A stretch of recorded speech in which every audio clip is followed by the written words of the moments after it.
Assalamualaikum warahmatullahi wabarakatuh. Waalaikumsalam. Alhamdulillahirabbil alamin wassalatu wassalamu ala asyrofil anbiya'i wal mursalin sayyidina wa maulana Muhammadin wa ala alihi wa ashabihi ajma'in. Subhanaka la ilma lana illa ma 'allamtana innaka antal alimul hakim. Qala rabbi ishrah li sadri wa yassir li amri wahlul 'uqdatam min lisani yafqahu qawli. Rabbi ishrah li sadri wa yassir li amri wahlul 'uqdatam min lisani yafqahu qawli. Rabbi ishrah li sadri wa yassir li amri bi sayyidina Muhammadin sallallahu alaihi wasallam. Ala hadiniyah al-Fatihah. A'udzu billahi minasy syaithanir rajim. Bismillahirrahmanirrahim. Alhamdulillahi rabbil alamin arrahmanir rahim maliki yaumiddin. Iyyaka na'budu wa iyyaka nasta'in ihdinas siratal mustaqim siratal ladzina an'amta 'alaihim ghairil maghdubi 'alaihim waladdallin. Amin. Jemaah yang dimuliakan Allah, kita melanjutkan kajian tafsir surah Yasin sekarang sampai ke ayat yang ke-71. A'udzu billahi minasy syaithanir rajim. Bismillahirrahmanirrahim. Awalam yaraw anna khalaqna lahum mimma 'amilat aydina an'aman fahum laha malikun wa zallalnaha lahum wa minha rakubuhum wa minha yakulun wa lahum fiha manafi'u wa masharib afala yashkurun. Fattakhadhu min dunillahi alihatan la'allahum yansarun la yastati'una nasrahum wa hum lahum jundun muhdarun. Bala yahsunka qawluhum inna na'lamu ma yusirruna wa ma yu'linun. Jemaah yang dimuliakan Allah, Allah memulai ayat ini dengan kata-kata awalam. Awalam itu namanya huruf namanya istifham, ungkapan istifham, pertanyaan. Ada pertanyaan yang untuk dijawab, ada pertanyaan tidak untuk dijawab. Kalau pertanyaan untuk tidak dijawab namanya istifham inkari. Istifham inkari dalam bahasa tafsir itu. Alaysallahu biahkamil hakimin dalam surah At-Tin. Bukankah Allah sehakimnya hakim, seadil-adilnya hakim? Itu nggak perlu dijawab. Nah, kembali di sini Allah katakan pertanyaan tapi tidak perlu dijawab, tapi kita renungi. Allah berfirman, awalam yarau, apakah mereka tidak melihat? Anna khalaqna, kami telah menciptakan, lahum bagi mereka. Anna itu artinya, kalau Allah menggunakan kata-kata anna, itu berarti ada pihak lain yang terlibat. Inna khalaqnal insana min tin, kami menciptakan, ya bahasanya kami, sebab ada keterlibatan orang tua di situ, bapak ibu ada keterlibatan. Kalau kata ini khaliqun basyarah, kalau ada kata-kata Allah ciptakan manusia dengan sendirinya, itu seperti Nabi Adam, itu penggunaan kata-kata domirnya saya.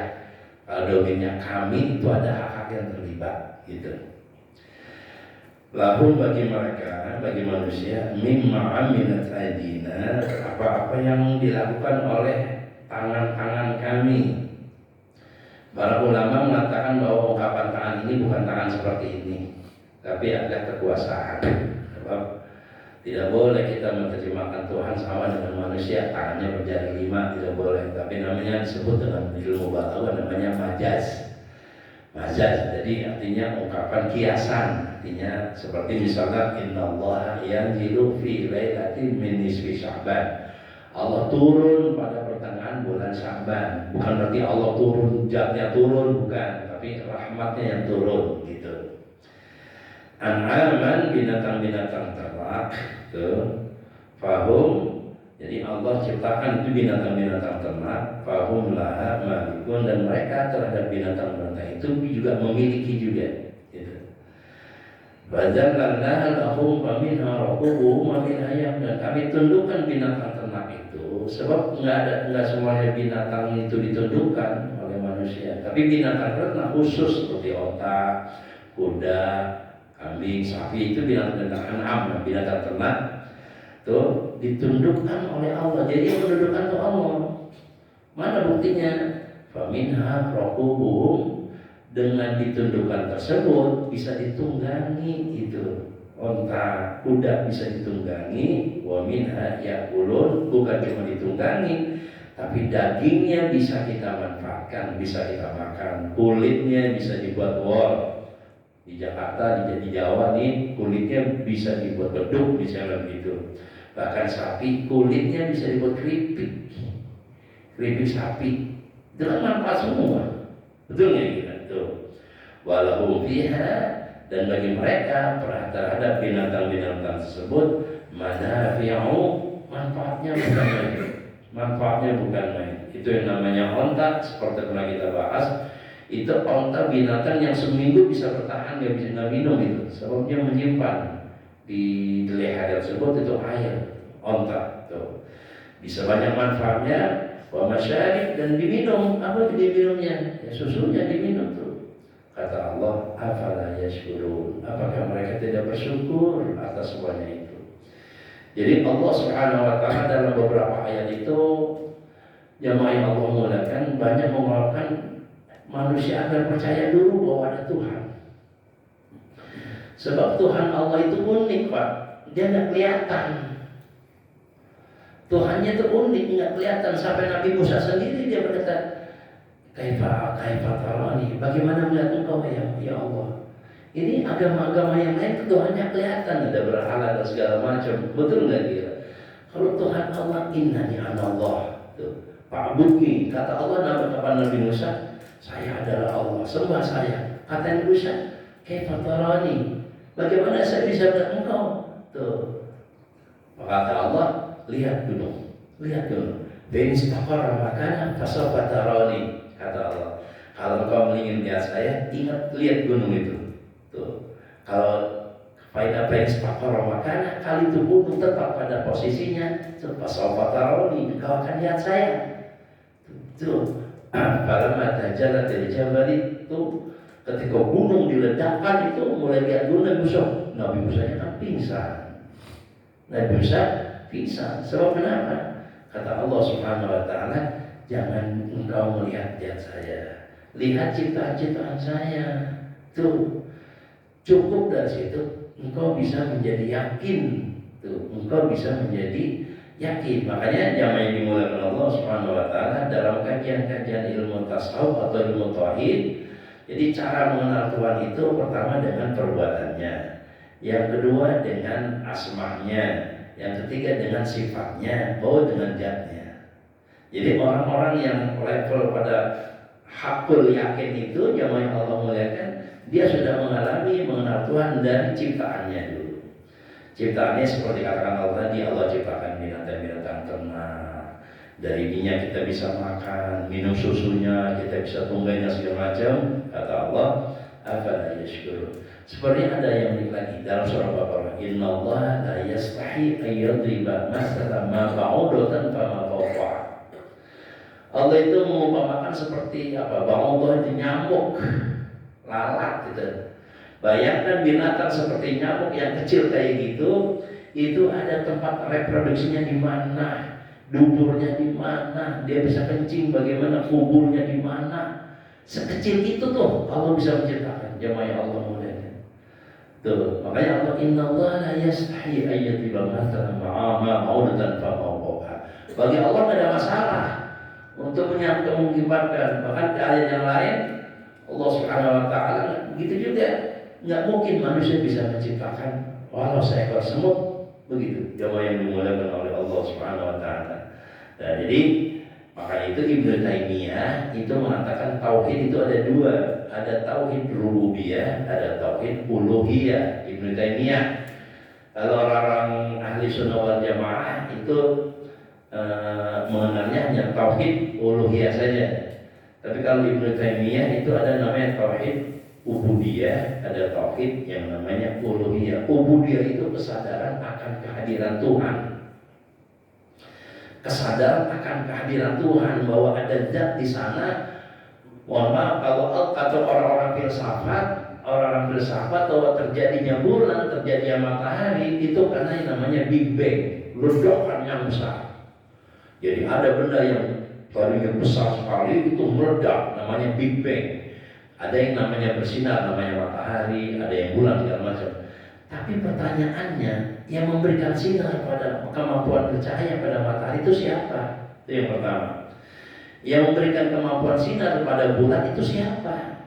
Yang kedua, yang memberikan rotasi perputaran itu namanya la'aqlan nisbah syamsu tajri li mustaqarrin laha. Itu yang bisa mutar itu siapa kalau bukan ada yang memutarkan? Yang bisa memutarkan bulan itu siapa? Kata orang filsafat, manusia itu lahir karena ada reproduksi biologis. Ada ovum dan sperma masuk dalam rahim, kemudian berbuah menjadi janin dan menjadi tumbuh menjadi manusia. Tapi kenyataannya ada ovum dan janin, orang nggak punya anak. Betul nggak gitu? Kemudian setelah menjadi anak itu besar, tumbuh dan segala macam, itu ketika dia keluar ke dalam rahim itu, mohon maaf, kemaluan perempuan membesar dengan sendirinya, muat diterobos oleh bayi 4 kilogram, setelah begitu normal lagi dan bisa dinikmati lagi. Itu siapa? Setelah lahir manusia, kepalanya hitam, kulitnya hitam, apa namanya kulit itu namanya? Coklat, sawo matang, ada juga sawo busuk, ada juga kayak saya sawo busuk, mendekati busuk. Itu kulitnya sama, apa namanya ini, rambutnya sama, tapi kelakuannya beda. Kelakuannya beda. Kayak kita nih, saya punya 5 anak. Dari anak pertama, kedua, ketiga, keempat, kelima, bukan cuma kelakuan, lauknya aja beda-beda kesukaannya. Itu siapa yang menuntut itu kalau bukan ada zat yang menciptakan itu semua? Dan itu zat itu yang bernama Allah Subhanahu wa Ta'ala. Itu bukan cuma prinsip agama ya Pak, tapi Immanuel Kant, beliau berkata, Immanuel Kant itu prinsip filosof dari Jerman. Mengapa kita perlu Tuhan? Kata dia. Mengapa kita perlu Tuhan? Karena Tuhan itu menjadi central of morality. Tuhan itu menjadi pusat moral. Sebab moral kalau nggak memiliki standar sentral, itu masing-masing orang menentukan moralnya masing-masing. Di Tashkent itu di Rusia, jemaah Allah muliakan, orang itu bersetubuh dengan siapa aja bebas. Di Eropa itu sebelum terjadi Andalusia itu orang bersetubuh di jalan-jalan Pak. Orang masing-masing menentukan moralnya masing-masing. Jemaah Allah muliakan. Bagi orang Arab itu kalau dipegang jenggotnya begini, girangnya bukan main Pak, bisa dibagi duit kita. Begini nih orang Arab itu jenggotnya bukan main. Kalau kita diginiin tersinggung kita. Betul nggak kira? Orang Arab itu kalau dipegang dia punya rambut gini, marah dia. Orang Arab itu, saya pernah itu waktu pergi haji, itu sopir minta ongkos sama saya. Minta ongkos, saya bilang suaya. Senang sebentar. Tuh, akhirnya dia ambil peci saya. Dia bilang ini peci Soekarno. Dia ambil, dia pegang. Saya bilang, saya nggak mau uang, saya mau peci aja. Kata itu supir pakai bahasa Arab. Saya kan nggak mau karena saya punya peci satu. Saya pegang dia palanya, refleks saya. Kan biasanya palanya dipegang, tenang, marah dia Pak. Kenapa rupanya? Tradisi kita kan begitu, marah kalau dipegang kepala. Jadi kata Immanuel Kant, mengapa kita perlu yang namanya Tuhan? Sebab Tuhan menjadi center of morality. Jadi pusat moral itu Tuhan. Makanya Tuhan, setelah orang percaya kepada Tuhan, kata Ibnu Taimiyah, setelah percaya tentang tauhid ubudiyah bahwa Tuhan itu ada, maka selanjutnya tauhid uluhiyah, bahwa ajarannya mesti diikutin, standar moralnya mesti diikutin. Kata Tuhan, laki-laki 1, perempuan 2, perempuan setengah dari waris. Kata Tuhan. Mohon maaf jemaah yang Allah muliakan, banyak orang yang protes. Kenapa seorang laki-laki 1, padahal kadang-kadang dia paling banyak ngabisin harta orang tua. Seperti orang perempuan itu setengah, padahal biasanya anak perempuan yang paling sayang sama orang tua. Tapi kata ini standar Tuhannya begini. Kalau kita yang percaya pada Tuhan, ini mesti namanya tauhid uluhiyah, kata Ibnu Taimiyah. Jadi standarnya mesti begini, ikutin standarnya. Gitu jamaah yang dimuliakan oleh Allah Subhanahu wa Ta'ala. Jadi Dalam hal ini kata Allah Subhanahu, lihat itu ciptaan saya. Tuh, jamaah yang dimuliakan oleh Allah Subhanahu wa taala. Dan kata Allah, afala yashkurun, apakah mereka tidak bersyukur? Bersyukur ini pengertiannya mereka tidak mengerti itu bahwa itu semuanya dari Allah Subhanahu wa taala. Mereka berpikir mengapa setelah kesadaran akan adanya Tuhan mereka tidak sembah Tuhan. Mereka tidak sembah Allah Subhanahu wa ta'ala. Ada yang bertanya, mengapa kita harus menyembah? Kan Allah udah gak butuh apa-apa. Betul gak gitu? Kan Allah udah maha kaya. Kalau kita gak sembah juga Allah gak butuh sembah sholat kita, ibadah kita. Ada pertanyaan gitu saudara yang Allah muliakan. Sama ada santri dari Lirboyo, itu pindah agama Pak. Santri Lirboyo pindah masuk Nasrani. Ketika ditanya mengapa Anda pindah ke agama Nasrani, kata santri ini, saya berpikir logis. Di dalam agama Kristen itu Yesus dulu selamat katanya. Jadi dianya udah selamat sehingga menyelamatkan orang. Kata dia nih, katanya santri yang masuk pindah jadi pendeta. Jadi Yesus itu juru selamat, dia udah selamat. Jadi dia yang menyelamatkan orang, juru selamat. Tapi di Islam itu Muhammad masih perlu doa kita. Ya ayyuhalladzina amanu sallu alaihi wa sallimu taslima. Hai orang beriman, bersalawatlah, doakanlah Muhammad. Wa sallimu taslima, dan ucapkan selamat seselama-selamatnya. Jadi kalau Nabi Muhammad masih perlu doa kita, berarti dia belum bisa nyelamatin kita. Mengapa tidak seperti Yesus? Paham tidak ya? Ini masuk akal nih, masuk akal nih. Kalau Nabi Muhammad masih perlu doain sama kita, berarti dia perlu nyelamatin kita, dia aja perlu doa kita. Tuh, tidak seperti Yesus yang memang juru selamat. Begini yang saya bilang, begini Mas, kita itu berdoa tuh dan mendoakan Nabi Muhammad. Pertama karena kita diperintah oleh Tuhan. Innallaha wa malaikatahu yusholluna 'alan nabi ya ayyuhalladzina amanu shallu 'alaihi wa sallimu taslima. Kenapa kita diperintah oleh Tuhan? Sebab Tuhannya sendiri berselawat kepada Rasulullah sallallahu alaihi wasallam. Paham yang pertama? Innallaha wa malaikatahu, Allah dan para malaikat berselawat. Tuh, makanya karena Allah bersedia berselawat kepada Nabi Muhammad, kita sebagai manusia diperintahkan ya ayyuhalladzina amanu, sebab bersolawat itu nilainya ibadah. Ingat kalau Allah menggunakan kata-kata ya ayyuhalladzina amanu, hai orang-orang yang beriman, kesononya itu nilainya ibadah. Ya ayyuhalladzina amanu kutiba alaikumusiyam, wahai orang beriman diwajibkan kalian, itu berarti puasa ibadah. Ayyuhalladzina aqimus shalah, dirikan sholat, itu berarti nilainya ibadah. Jadi kalau kita bersolawat itu menilainya ibadah, karena diperintahkan oleh Allah Subhanahu wa ta'ala. Itu jamaah yang Allah muliakan.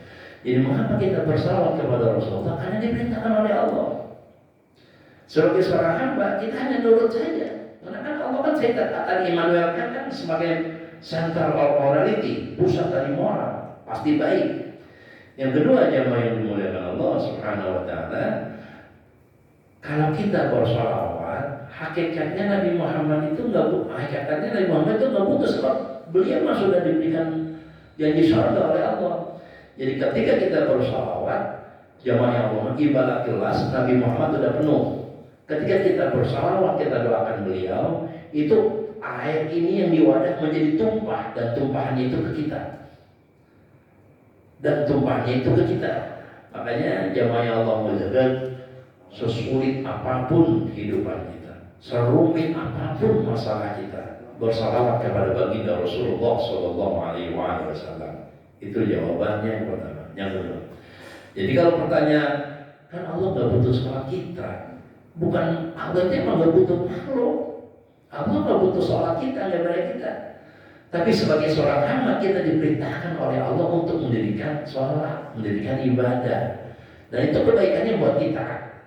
Kebaikannya buat kita yang dimuliakan oleh Allah Subhanahu wa ta'ala. Ada orang berkata, Sholat bukan kita kaya. Sholat tidak menjadikan kita punya duit. Sholat itu bukan dagang. Kalau mau nyari duit, modal 300, jual 500, untung 200, untung nggak gila.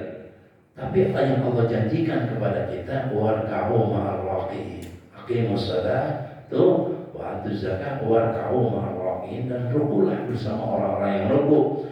Allah hanya menjanjikan orang yang baik itu, orang yang bertakwa itu, orang yang rajin sholat itu, pada setiap kesulitannya akan dimudahkan oleh Allah Subhanahu wa Ta'ala.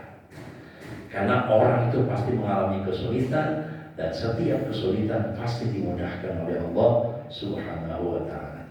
Jamaah yang dimuliakan oleh Allah Subhanahu wa Ta'ala, jadi kata Imam Ibnu Taimiyah, setelah kita mengenal Tuhan, tauhid rububiyah, kita naik ke level namanya tauhid, disebut dengan tauhid uluhiyah, Tuhankan dia, Tuhankan Allah Subhanahu wa Ta'ala. Bukan cuma dikenal, tapi dituhankan. Makanya kata Allah, wattakhadhu min dunillahi alihatan la'allahum yunsarun. Tapi mereka mengambil selain Allah sebagai Tuhan, dengan harapan dengan Tuhan itu mereka bisa ditolong. La yastati'una nasrahum, padahal mereka tidak bisa menolong mereka. Wa hum lahum jundum muhdarun, wa hum lahum, padahal Tuhan-Tuhan itu bagi mereka jundum muhdarun, tentara-tentara yang dihadirkan. Kata Allah, fala yazul qawluhum, hai Muhammad, jangan kau risaukan ucapan mereka. Inna na'lamu ma yusirruna wa ma yu'linun, kita mengetahui apa yang mereka sembunyikan dari ucapan apa ataupun mereka perlihatkan, diketahui oleh Allah Subhanahu wa Ta'ala. Ya begitu jamaah yang Allah muliakan. Jadi pokok utama itu kenal Tuhan dulu, kemudian sembah Tuhan, kemudian caranya ya ikuti segala perintahnya dan jauhi segala larangannya. Hadirin jamaah yang dimuliakan Allah Subhanahu wa Ta'ala, ada ungkapan, ini bukan hadis Pak. Ini bukan hadis nih, ungkapan man arafa nafsahu faqad arafa rabbahu. Barang siapa yang tahu dirinya, dia tahu Tuhannya. Ada ungkapan gitu Pak. Barang siapa yang tahu dirinya, dia tahu akan Tuhannya. Ini karena bukan hadis Rasulullah, banyak sekali ulama-ulama yang menafsirkan ungkapan ini. Pertama Imam Haddad itu seorang Habib ya. Beliau itu kalau kita baca itu namanya Ratib Haddad. Dalam kitabnya ada Busur wal Murid, beliau mengatakan bahwa man arafa nafsahu, barang siapa yang tahu dirinya bidullati, dengan kerendahan hati, arafa rabbahu, maka dia akan tahu Tuhannya bil kibriyai, dengan penuh kesombongan. Jadi barang siapa yang merendahkan diri, barang siapa yang mengatakan dirinya rendah, maka dia akan tahu kemuliaan Allah Subhanahu wa Ta'ala. Itu pemahaman yang pertama. Tapi saya mau ungkap di sini saudara yang Allah muliakan, ini pendapat yang namanya Imam Izzuddin bin Abdul Salam. Izzuddin bin Abdul Salam, beliau itu tokoh ulama yang disebut dengan Sultanul Ulama. Izzuddin bin Abdul Salam, ini namanya bagus sekali, Izzuddin bin Abdul Salam. Beliau mengatakan begini, jamaah yang Allah muliakan, di dalam tubuh kita, ini cara bagaimana mengenal Tuhan melalui tubuh kita. Jangan lihat-lihat macam-macam dulu, cari itu Tuhan dalam tubuh kita, kata Junior Bisara. Caranya bagaimana? Ada 10 cara, jamaah yang Allah muliakan. Kata beliau begini, anna hadzal haikal al-insaniyah, ini buat bentuk tubuh manusia seperti kita. Lamma kana muftaqir ila mudabbir muhakkirin. Itu tubuh seperti kita, itu butuh penggerak, butuh yang ngatur tubuh kita. Jadi kalau misalnya kita kedinginan, kita butuh jaket. Kalau kita kepanasan, kita perlu AC misalnya begitu. Ini kan naluri tubuh, kata beliau. Wa hadhihi ruhu mudabbiratun wa muharrikatun. Yang mengatur itu roh. Yang mengatur roh. Kalau orang mati kan kedinginan kepanasan nggak ngaruh dia. Tapi ketika kita hidup, ketika kedinginan kita pakai mantel, Kita kepanasan, kita pakai AC, kipas angin, yang mengatur itu ruh. Kata Ibnu Qayyim, kata Izzuddin bin Salam, alimna, dengan begini kita tahu anna hadzal alama, bahwa alam ini la budda lahu min mudabbirin wa muharrikin. Berarti alam ini pasti ada yang atur seperti tubuh kita. Tuh. Jadi alam ini pasti ada yang atur, pasti ada yang menggerakkan. Gak mungkin menggerak sendiri. Ritmenya sama dari dulu sampai sekarang. Begitu kata beliau. Begitu juga roh. Kita sedih, keluar air mata, kita nangis. Itu bukan karena kita punya mata, tapi digerakkan sama roh. Kita girang, kita tertawa. Yang buat kita tertawa bukan karena kita punya mulut, karena roh yang menggerakkan. Itu yang pertama kata beliau. Ini cara bagaimana mengenal Tuhan melalui kenal diri kita. Yang kedua, walamma kana mudabbir haikali wahidan wa huwa ruh, maka tatkala yang menggerakkan itu adalah satu, yaitu roh, alimna anna mudabbir hadzal alami wahidun la syarika. Kalau yang menggerakkan tubuh kita itu roh dan hanya satu, maka kita paham bahwa yang menggerakkan alam ini juga hakikatnya satu, yaitu Allah Subhanahu wa taala. Wala jaidun ayyaqulu syarikum fil mulkihi, dan tidak boleh ada penggerak-penggerak yang lain dalam alam ini. Tidak boleh. Yang dimuliakan oleh Allah. Artinya apa yang terdapat dalam tubuh kita, begitu juga secara kosmos itu terjadi pada alam ini. Kalau yang menggerakkan banyak, ya repot urusannya. Kata Tuhan ini, saya mau turunin hujan. Kata Tuhan ini, oh jangan. Di Dubai sekarang lagi banjir, Pak. Di Dubai itu lagi banjir, padahal kan negara banjir Dubai itu. Burj Khalifa kena petir, itu lagi banjir. Mungkin kata Tuhan yang suka panas, udah kita panasin aja. Kata Tuhan kita banjir aja. Kalau yang ngatur banyak, sama seperti kita. Tangan ini pegang ke sana, tangan ini pegang, nggak bisa. Harus satu pengatur, yaitu roh dalam tubuh kita. Begitu juga alam yang ngatur harus satu Tuhan. Lau kana fi ma'ala illallah la fasadata. Kalau yang ngatur banyak Tuhan, repot urusannya. La fasadata, akan hancur semuanya. Itu yang kedua. Yang ketiga, kata Izzuddin bin Salam, lamma kana hadzal jasadu la yataharraku illa bi iratil ruhi wa tahrikiha lahu, maka tatkala roh badan ini bergerak karena diatur sama roh, annahu alimna annahu muridun, kita tahu bahwa yang membuat gerakan itu adalah roh, wa huwa kainun fi kauni, dan roh itu ada pada keberadaannya. La yataharraku mutaharrikun bi khair aw syarrin illa bi taqdirihi wa irdatihi wa qada'i, dan segala sesuatu tidak bergerak kecuali dengan takdirnya Allah, iradanya Allah, ketentuannya Allah Subhanahu wa taala. Jadi yang bergerak itu roh sejahteraannya. Begitu juga alam, kata Ibnu Salam. Tuhan yang menggerakkan alam ini. Kalau ada Tuhan terus. Nah pertanyaan begini, Allah Tuhan itu maha baik, mengapa ada orang yang kafir? Betul nggak kira? Kan kekafiran itu kan tidak baik. Nah, jawabnya begini, ada sesuatu yang di atas kode ilmu Allah, kode Allah, iradah Allah, tapi tidak mendapatkan ridha Allah. Tidak dimutawin. Segala sesuatu sesuai dengan ketentuan Allah, dengan ilmu Allah, tuh, dengan kehendak Allah, tapi ada yang diridhoi oleh Allah. Begitu juga ada yang tidak diridhoi oleh Allah Subhanahu wa taala. Abu Bakar Siddiq, Islamnya diketahui oleh Allah, masuk Islamnya sesuai dengan ketentuan Allah, itu Abu Bakar Siddiq, dan dia mendapatkan ridha dari Allah Subhanahu wa taala. Tetapi Abu Jahal, dia di keingkaran yang diketahui oleh Allah sesuai dengan takdir Allah pada Allah, tapi tidak diridhai oleh Allah Subhanahu wa taala. Itu Abu Jahal. Pada itu jamaah yang dimuliakan oleh Allah Subhanahu wa taala, kata Izzuddin bin Salam, bahwa segala sesuatu yang terjadi